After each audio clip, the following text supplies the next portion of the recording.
All right, so I'm out of breath. Had to like walk about 5 minutes to get to my Weimu, which is now pulling up right now. And here it is. So I just requested this Weimu. I just dropped my Bronco off to get the windshield repaired. So it pulled up. It's fully autonomous. And I'll show you guys what it looks like inside. Let me open the doors through the app. 1 second. So what you do is you hit start ride. Doors are closing.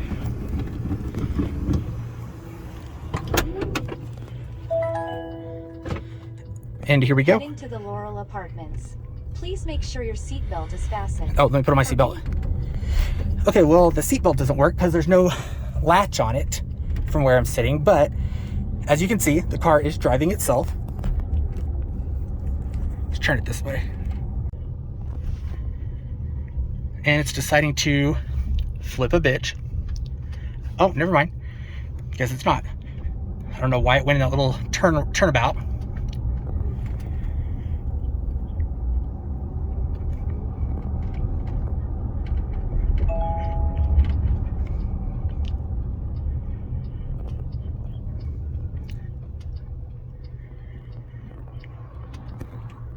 Calling to remind you that you must wear a seatbelt while riding in your Waymo. I did receive a notification that it was not fastened. Yes, this seatbelt, there is no latch to connect into the, because I've been looking for it. So, and then the car started moving. So I don't want to jump to the other seat while it's moving. Definitely. Okay, so let me submit that into feedback here, and then we'll have someone take a look into there's a after your trip has ended. Yeah, there's a belt which I have like over my arm, but there's no little black, you know what I'm talking about, the thing that goes inside the metal piece that there's not, it's not to latch it into. Yeah, because I can see it on the other seat, but there's not one on this seat. Okay, so I'll go ahead and notate that here so we can have someone take a look into that car so we can make sure, that issue doesn't happen. We definitely want you guys to be safe in there. So likewise, I'm a seatbelt wearer, so I was looking for it as soon as I got in. Alrighty, so I'll go ahead and submit that here, and then, all right, okay, perfect. And if at any time if the car does come to a stop or at a red light. Okay, well, I'm at one now, so let me go do that real quick. Okay. Thank you. If you feel safe enough to move. Okay, I'm in one. Okay, yep. Perfect. Okay, not a problem. Thank you. And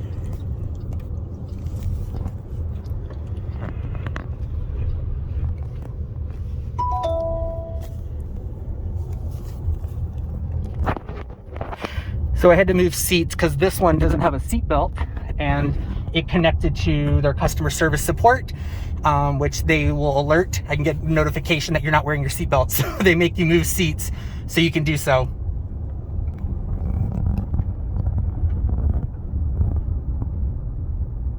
Oh, it actually is kind of warm in here.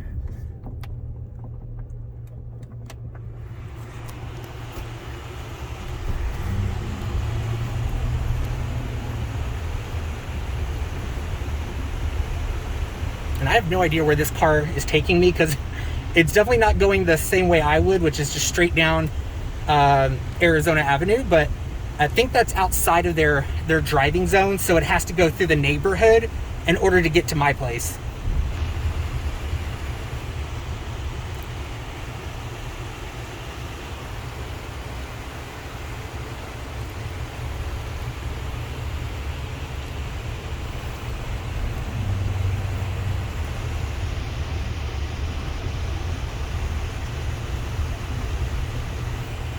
And here's what the back of the SUV or the van look. So there's already a kid seat in the back, an extra row of seats, and there's nobody in the front two seats. And actually they have a partition or glass. It's kind of hard to see, but there is a plastic piece right here that, so nobody does go up in the front.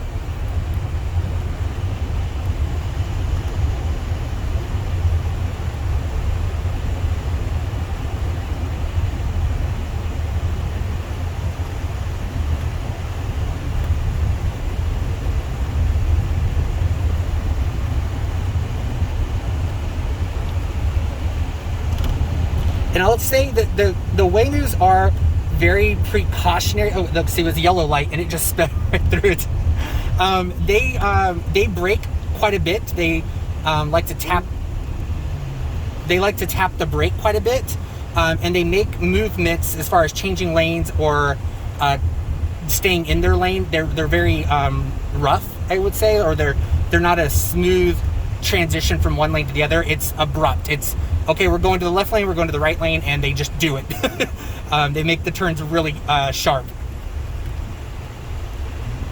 And see, I don't know why it was braking there when the car in front of us is so far ahead, but it's very proactive, I guess, or tries to be safer than, rather than tailgate somebody. But that car in front of us is quite a ways away. I mean, it's way up there, and it's still hitting the brake back here.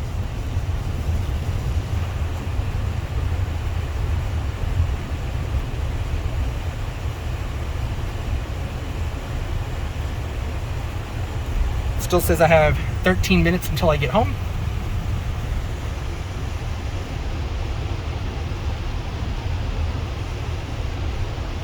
And by the way, so this was a probably a total of a 17-minute drive.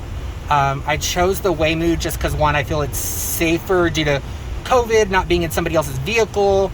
And so, that being said, I decided to pick an autonomous car versus a like an Uber or Lyft. So this total ride cost me $11 for a 20-minute drive. I think with Uber or Lyft, that would have been probably $20 or over $20 maybe. So it's a little cheaper, obviously, but maybe it's a little more risky having nobody in the driver's seat. I don't know. I trust the computers. Sometimes I feel like they're probably better than humans. It's probably better than they some judgment errors on some of these humans are really questionable.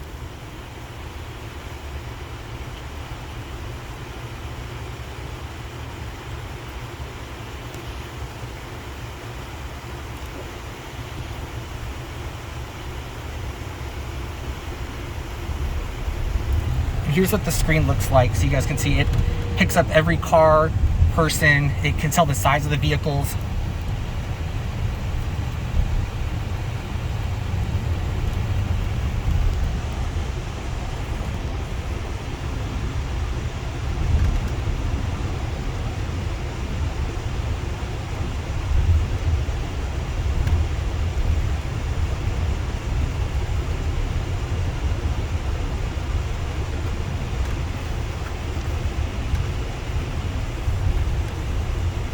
And so, by the way, they said that it will take about 2.5 hours for my windshield to get replaced at Safe Auto Glass for my Bronco. I got a crack in it, for those of you who don't know.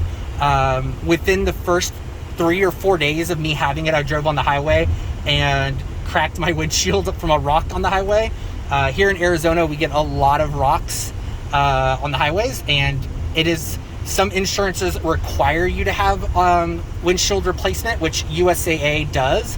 And so I think it's like unlimited windshields too. So I just decided to go ahead and get the windshield replaced because the crack was not repairable. You had to replace it. So 2.5 hours, I didn't want to wait inside their lobby. So this is why I decided to take a ride home. I'll be back.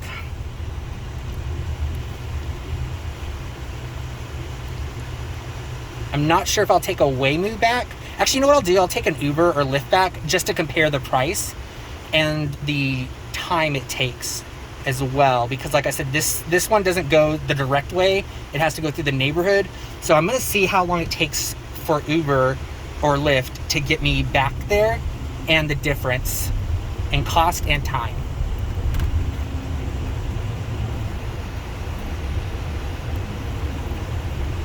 Now this will not drop me off right at my apartment complex.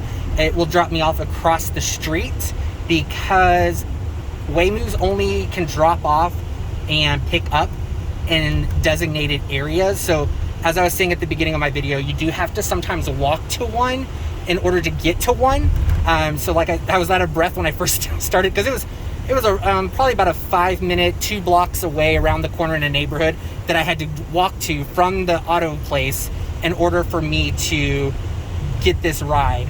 And it was kind of cool because it said it was like a 5-minute walk, and it said my Weimu would be there in 5 minutes. And I'll tell you what, we both timed that perfectly. Like, I mean, as I was walking up, it was pulling up at the exact same time. So that's pretty cool that they're not running late. They're definitely on schedule. Back in the day, if you wanted to open your the door to get into the Weimu, you had to press a button on the app to let it know that you're that person, or you're getting into the vehicle, which I was expecting to. I don't know where it's going now. We just need to go straight. Where the heck is it going? My apartment's over there. Okay, well, I guess we're taking more scenic route. But you had to hit like a button in order for it to open the door. And that's why at the beginning of the video, I said, let me go ahead and try to hit the button. But I guess they got rid of the button because it was not there. They now have, you can just basically pull the handle and it'll open for you. Where the heck are we?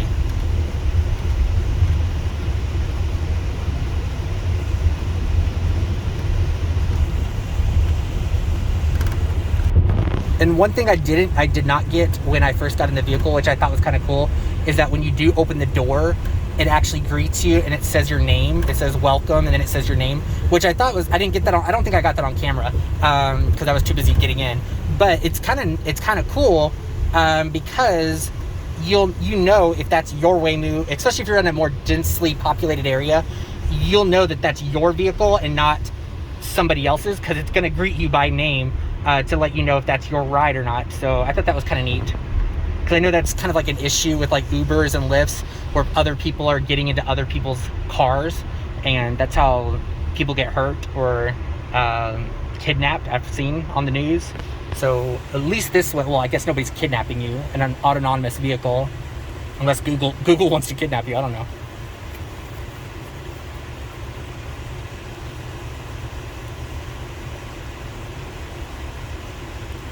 I did ride one of these about 2 years ago. I was on the Weimu Premier, I don't know what it's called, like Premier 1 list or Weimu 1, and they basically gave me like 10 free rides.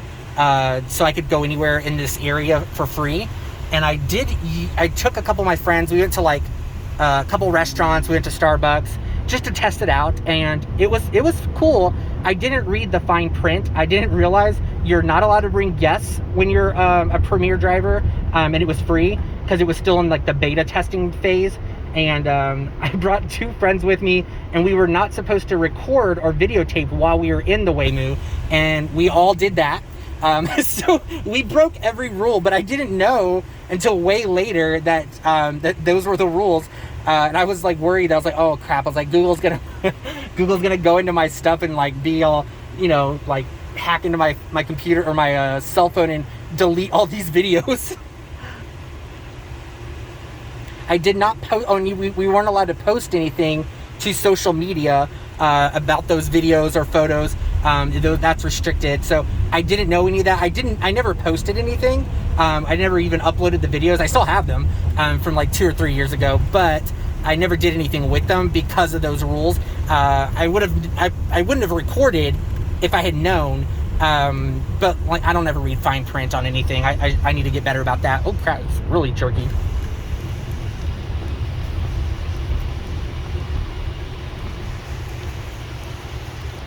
I was trying to see around this vehicle. It was like poking out around the side, trying to see if it was clear for it to go. That's kind of cool.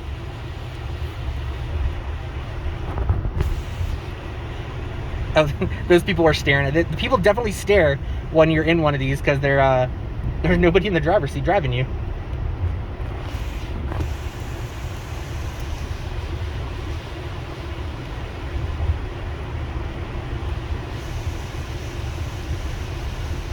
You can also sync up your, like I think if you go here and go to menu, I think you can sync up your music.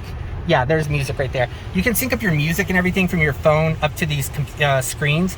So it's kind of cool in a way that they give you these other options. Like you can stop the ride, you can pull it over, you can call the customer service person who was on the phone just a little while ago.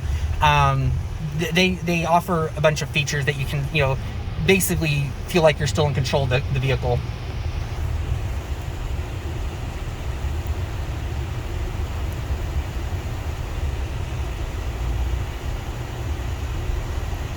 And we're almost home. We're 3 minutes away.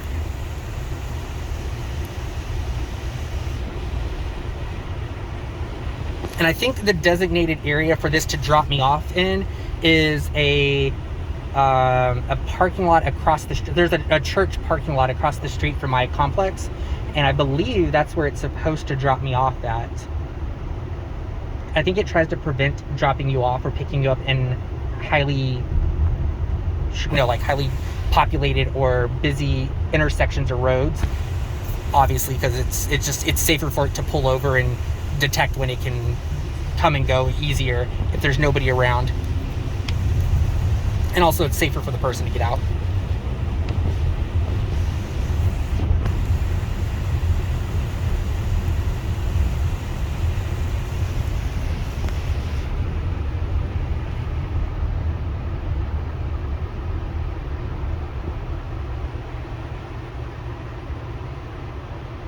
Well, it definitely makes a full stop. It's not doing those rolling stops like I do.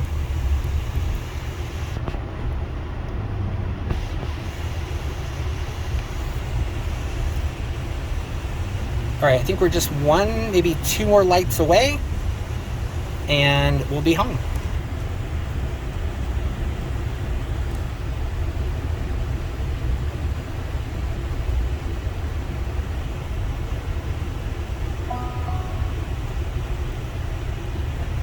Arriving shortly at your drop-off. Please keep your seatbelt fastened until we reach your drop-off, and remember to take all your belongings.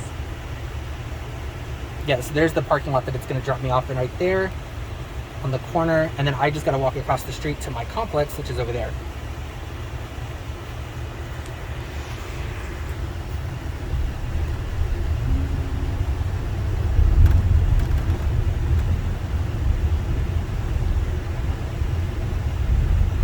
All right, there's my complex over here, and it's supposed to be dropping me off over here.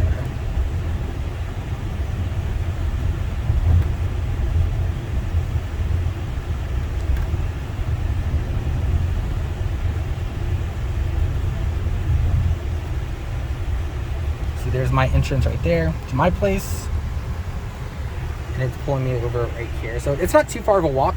Obviously, it's just literally across the street. So this is the empty parking lot. So very safe to jump out in. And I think we're here. That's it. So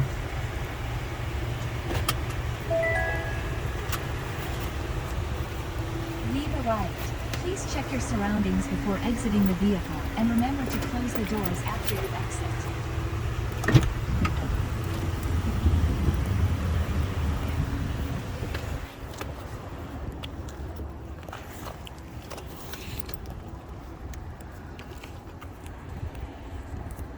all right, there we go. We're all done.